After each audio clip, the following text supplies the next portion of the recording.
شفاعت میں، محبت میں، یہ جو ہم نے طریقے اپروچ سیکھا ہے خدا کی طرف، اسلام کی طرف، یہ صرف رسول اللہ نے ہمیں بتایا ہے، اور اپنے رسول کے ذریعے خدا نے ہم تک وہ انداز اختیار پہنچایا ہے جس پہ چل کر ہم خدا کو پہچان سکتے ہیں، اس سے انس رکھ سکتے ہیں، اس سے محبت رکھ سکتے ہیں۔ بھلا خدا محبت ہوگا، اس کا رسول محبت ہوگا، اگر اللہ کو اپنے بندوں کی طلب اور آرزو ہوگی اور اللہ کے رسول کو اپنی امت کی طلب شفاعت کی آرزو ہوگی، تو پھر سختی کہاں سے آئے گی؟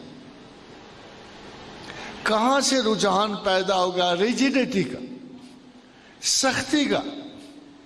ڈنڈا کہاں سے آئے گا؟ سونٹھ بازی کہاں سے آئے گی؟ یہ کہاں سے تیر و تبر چلیں گے؟ اگر خدا بھی اتنا مہربان ہو، وَكَاتَبَ عَلَىٰ نَفْسِ رحمت ہو، اور رسول بھی اتنا مہربان ہو کہ رؤوف اور رحیم ہو، تو آپ مجھے بتا سکتے ہو کہ مذہب میں سختی کہاں سے آئے گی؟ کس اپروچ سے ہم خدا کو طلب کرنے جائیں گے؟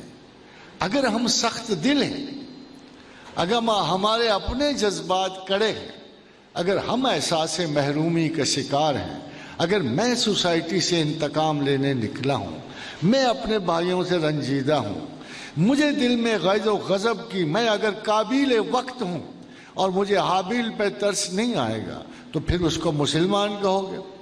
یہ جو ہمارے رجحان ہیں سختی کے، کشیدگی کے، ظلم کے، شدت کے، بربریت کے، یہ اسلام سے نہیں آئے، خدا سے نہیں آئے، محمد رسول اللہ صلی اللہ علیہ وآلہ وسلم سے نہیں آئے، یہ ہمارے اپنے اور ذاتی ہیں، یہ ہمارے آبائی ہیں، ہمارے مجلسی آداب ناقص ہیں، ہمارے اپنے اخلاق و اطوار ناقص ہیں۔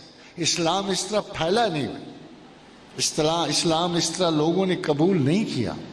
جب شروع میں لوگ گئے تھے، اگر فاتح ظالم ہوتے، فاتح اگر لٹھ بردار ہوتے، فاتح اگر تلوار کشیدہ رہتے، تو پھر ایک بھی بندہ مسلمان نہ ہوتا، مصر مسلمان نہ ہوتا، ایران مسلمان نہ ہوتا، یہ جزائر وقت مسلمان نہ ہوتے، آج ایک عرب مسلمان پھیلا ہوا نہ ہوتا۔ اللہ نے بہت تعریف کی رسول اللہ کی، یہ خلق عظیم کا مالک ہے، بہت بڑا اخلاق ہے میرے رسول کا، بہت بڑا نسق۔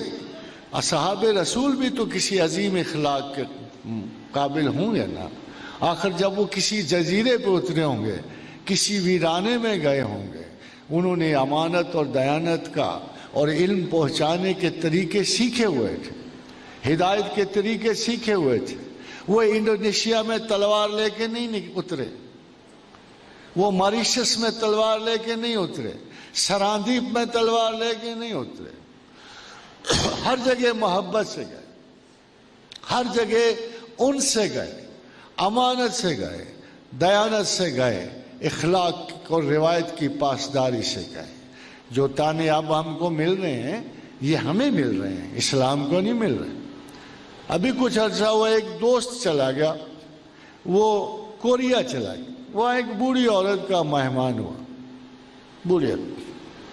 کچھ عرصے کے بعد بوڑھی عورت کہنے لگی، تمہارا مذہب کیا ہے؟ اس نے کہا مسلمان ہوں۔ تو اس نے کہا دیکھو میرے عزیز برا منائیں گے، کیا تم خفیہ طور پہ مجھے مسلمان کر سکتے ہو؟ تھا تو وہ میری طرح، اس لیے کہ ہمیں کوئی اتنی دلچسپی نہیں ہوتی زبردستی کسی کو مسلمان کرنے۔ آج کل تو یہ ایک مسلمان ہوا 10 آ کے اخبار میں نکلوائے، بڑے عظیم لوگ جاتے ہیں بہت ساری تبلیغ کر کے، بڑے مسلمان کر کے گھر چلے آتے۔ تو اس نے بھائی سے پوچھا، اس نے کہا کیا پرابلم ہوا تیرے ساتھ، تو کیوں مسلمان ہونا چاہتے؟ اس نے کہا بڑی زندگی گزر گئی ہے، بہت زندگی گزر گئی ہے، ایسا بندہ کوئی نہیں دیکھا جیسا تو ہے، بات کا بھی سچا ہے، مال کا بھی ایماندار ہے، تو پریشان بھی نہیں لگتا، مٹھاس بھی تیرے لہجے میں بڑی ہے، تیری نگاہ میں بھی شرافت اور عزت ہے، تو مجھے تو ایسا بندہ پہلے کوئی نظر نہیں آیا، میں اپنے سارے ہم وطنوں کو جانتی ہوں، تو ایسے کر کے مجھے لگتا ہے تیرے مذہب کی وجہ سے یہ سارا کچھ، تو مجھے مسلمان کر۔ وہ بیچارہ گھبرایا ہوا میرے پاس آ گیا، کہتی جی وہ یہ کہتی ہے مسلمان کر لوں؟ مجھے اس کے نا اس انداز سے پتہ لگا کہ مسلمان کرنا بڑی ذمہ داری کی بات، اس لیے کہ وہ مسلمان تو کر لوں تو اس کا خوف یہ تھا کہ کل کو اگر میری کوئی عادت بری ہوگی تو یہ عورت کیا کہے گی کہ جس کی وجہ سے میں مسلمان ہوئی اس کا کیا حال ہے۔ حاضرین و حضرات، میں لندن چلا گیا، ایک بہت بڑے پروفیسر ملنے آئے، 5 گھنٹے کی بڑی بحث و مباحثہ ہوا، تو اٹھتے ہوئے کہنے لگے کہ do you think I should convert? تو میں کہا نو آئی ڈونٹ تھنک سو۔ بھائی پڑھے لکھے آدمیوں کو ان پڑھ ہوتا اس کو میں بہلا پھسلا لیتا، مسلمان کر لیتا۔ تو آلریڈی اینتھروپولوجی کا پروفیسر ہے، خدا کا پہلے سے منکر تھا، اب اگر تو مسلمان بھی ہو جائے گا تو مجھے تو اس کا کوئی فائدہ نہیں۔ ہو سکتا ہے کہ وہ جیسے فرینچائز پہ آگے بڑھاتے ہیں، کچھ فرینچائز والے بھی لے لیتے ہیں، اس کا اگر 100% ثواب ہونا ہو، شاید 5% میرے حصے میں بھی کیش ہو جائے، اس سے زیادہ تو کوئی بات نہیں۔ تو میں نے کہا بھائی مجھے کوئی شوق نہیں آپ کو مسلمان کرنے کا۔ As such I have only tried one thing to you، کہ تمہارے ذہن میں کچھ لاکس تھے، کچھ فکسیشنز تھیں، کچھ بندشیں تھیں، کچھ رکاوٹیں تھیں۔ میں نے کوشش کی ہے کہ تمہیں ایک نیا ویو پوائنٹ دے دوں، ایک ایسا ویو پوائنٹ جو ایک جنرلی ایک سادہ سے پڑھے لکھے مسلمان کا ہوتا ہے، کہ میں تجھے یہ بتاؤں کہ ہم مسلمان کیوں ہیں، ہم خدا کو کیوں چاہتے ہیں، کیوں مانتے ہیں۔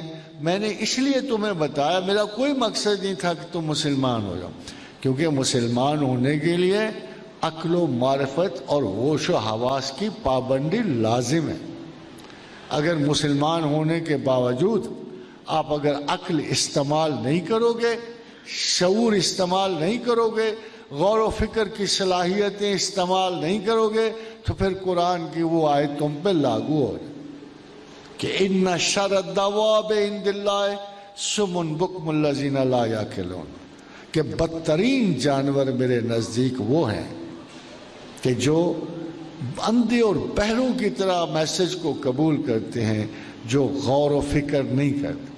خاتون و حضرات، غور و فکر کیوں ضروری ہے؟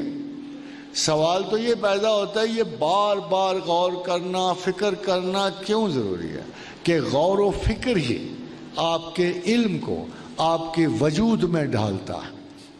اگر آپ سوچو گے، غور کرو گے، پھر آپ کو خدا سے محبت اور انس ہوگا، پھر اس کی عادات شریفہ کو قبول کرنے کے لیے، اللہ کی عادات کو اپنانے کے لیے، اپنے رسول کی عادات کو اپنانے کے لیے آپ کے اندر ایک میکینیکل سسٹم رائج ہو جائے گا، وہ سسٹم جو آپ کو مسلسل ہدایت دے گا اور روشنی دے گا، اور اس سسٹم کی وجہ سے پھر آپ خدا و رسول کو چلنے کی طرف راضی بھی ہوئیں گے اور ان کے نقش قدم پہ چل کر اپنی برات فکر کو پائیں گے۔